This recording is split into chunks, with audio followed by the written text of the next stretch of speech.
merangkum tuduhan palsu terhadap Suga dan bertanya-tanya apakah opini publik akan berubah setelah rilis rekaman CCTV yang diduga benar.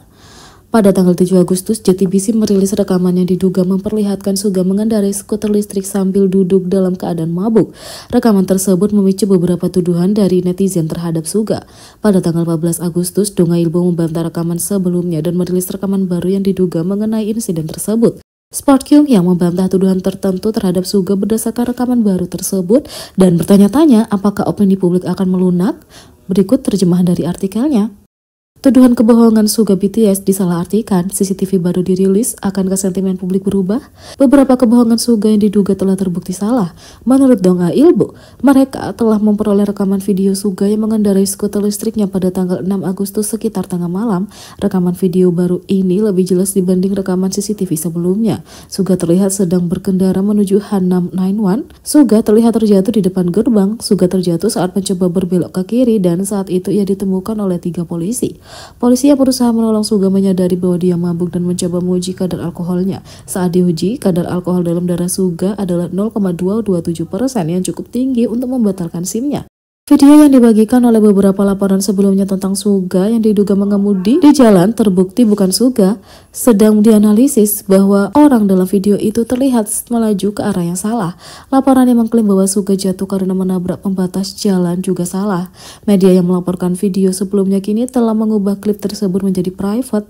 Laporan sebelumnya yang mengklaim Suga telah diuji kadar alkoholnya di jalan, bukan di depan rumahnya, memicu tuduhan bahwa ia telah berbohong. Tetapi ini juga salah. Menurut polisi, setelah minum-minum dengan kenalan di Hanamdong sekitar pukul 9 malam, dia pergi ke studionya dan minum lagi sekitar pukul 11 malam. Dia kemudian mengendarai skuternya di 91 Hanam. Suga mengendarai skuter yang dapat mencapai kecepatan 30 km per jam. Joknya tidak dapat dilepas dari skuter. Daya maksimum motor skuter adalah 1,2 kW. Dan menurut media berita dianggap sebagai moped atau sepeda bermotor. Skuter listrik diperuntukkan bagi kendaraan yang melaju dengan kecepatan hingga 25 km per jam. Dalam kasus skuter listrik hanya ada konsekuensi administratif. Suga menghadapi tuntutan pidana karena ia mengendarai skuter listriknya dalam keadaan mabuk. Suga mengakui kesalahan di Weverse pada 7 Agustus. Saya melanggar peraturan lalu lintas karena aku pikir tujuanku sudah dekat dan karena aku tidak tahu bahwa aku tidak boleh mengendarai kickboard elektrik setelah minum. Aku terjatuh saat memarkir kickboard di depan gerbang rumahku dan setelah seorang polisi di dekatnya menguji kadar alkoholku, SIM-ku ditangguhkan dan aku menerima denda, kata Suga. Polisi berencana untuk menyelidiki Suga lebih lanjut atas mengemudi dalam keadaan mabuk. Mereka saat ini berkoordinasi dengan Big Hit Music.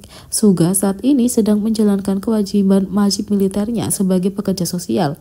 Ia akan diberhentikan pada bulan Juni tahun depan, tulis Sport Kyung Yang. Big Hit Music dikabarkan mengonfirmasi rekaman CCTV. Pria di Dong Ailbo adalah Suga BTS. Big Hit Music telah mengonfirmasi bahwa pria dalam rekaman CCTV baru-baru ini yang dirilis oleh Dong Ailbo adalah Suga BTS. Menurut TV Daily, Big Hit Music telah mengonfirmasi bahwa pria dalam rekaman itu memang Suga. Rekaman Dong Ailbo membantah laporan awal JTBC pada 7 Agustus. Rekaman CCTV baru menunjukkan bahwa Suga kembali ke rumah melalui trotoar di bawah tembok 91 Hanam ke arah yang berlawanan dari yang ditunjukkan dalam video JTBC. HYBE juga dikabarkan beri komentar soal seruan keluarnya Suga dari grup dan konflik antar penggemar. HYBE baru-baru ini membahas meningkatnya ketegangan dalam fandom BTS terkait seruan agar Suga dikeluarkan dari grup menyusul insiden Doo yang dialaminya.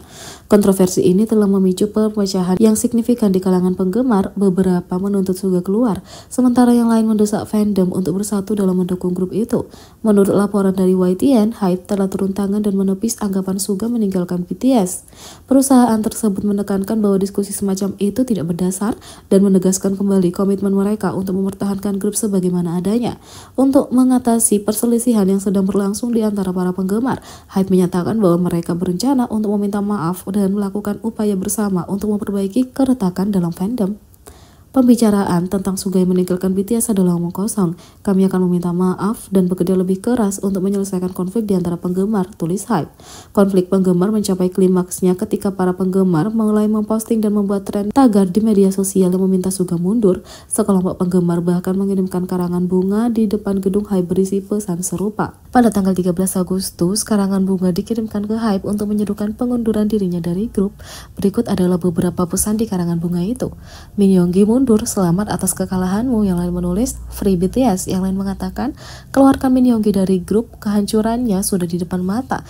Yang lain menulis mundurlah Min Yoongi, apa kau tidak merasa kasihan pada anggotamu? Yang lain mengatakan Min Yoongi keluar dari grup sebagai permintaan maaf kepada para anggota. Netizen menyatakan dukungan kepada mereka yang telah mengirimkan karangan bunga, menyetujui mereka meminta untuk Suga bertanggung jawab.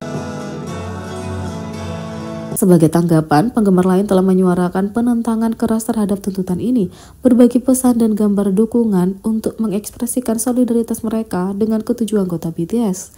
Mengingat tingginya ekspektasi terhadap comeback BTS tahun depan, pernyataan HYBE bertujuan untuk meredakan ketegangan dan meyakinkan penggemar bahwa mereka sedang mengambil langkah-langkah untuk mengatasi situasi ini, tapi masih harus dilihat bagaimana tanggapan penggemar dalam beberapa bulan mendatang. JTBC terlibat skandal karena rekaman CCTV palsu terus memicu reaksi keras Suga. JTBC segera menghapus rekaman video asli mereka dari YouTube dan menggantinya dengan rekaman baru yang dirilis oleh Dongga Ilbo. Meskipun ada pembaruan dan koreksi, penghapusan diam-diam video sebelumnya oleh JTBC dan kurangnya koreksi publik memicu kemarahan netizen. Mereka sekarang menuntut JTBC untuk meminta maaf atas kesalahan mereka dalam pelaporan. Netizen mengatakan, bukankah JTBC harus minta maaf atas rekaman CCTV palsu tentang Suga yang mengemudi dalam keadaan mabuk? Aku bahkan bukan penggemar BTS, tapi CCTV itu dikatakan palsu. Memang benar dia melakukan kesalahan dengan mengemudi dalam keadaan mabuk, tapi JTBC juga harus minta maaf atas laporan mereka yang salah. Yang lain mengatakan, kenapa kamu melaporkan orang lain yang mengendarai skuter seolah-olah itu Suga? Apakah kamu gila? Yang lain mengatakan, kamu membuat kesalahan pada perjalanan kekuasaan Kang Hyung Wook, rekaman CCTV Suga, dan bahkan pada G-Dragon juga. Apa yang kamu lakukan? Bagaimana publik akan mempercayaimu saat ini? Kamu seharusnya tidak hanya mengubah video itu menjadi private, tapi kamu juga harus minta maaf. Klaim Dongga Ilbo bahwa rekaman asli itu palsu juga membuat informasi tambahan tentang insiden mengemudi dalam keadaan mabuk yang dialami Suga. Berita yang kedua, 4 agensi besar K-pop didenda lebih dari 10 juta won karena melanggar hak konsumen.